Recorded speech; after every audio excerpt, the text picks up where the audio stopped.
Bawal na po ang magmotor sa gabi o mag-ride sa tricycle o anumang klase ng motorsiklo nang walang reflectorized vest tulad po ng aking suot.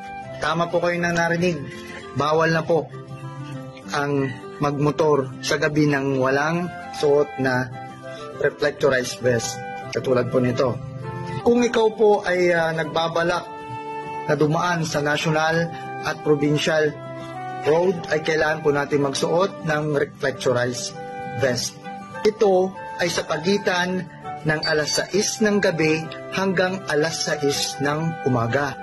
Ito po ay magsisimula sa August 15. Ulitin po natin, August 15, mula alas 6 ng gabi hanggang alas 6 ng umaga. Sa unang offense po, pag ikaw ay nahuli ay warning lamang po ang aming ibibigay.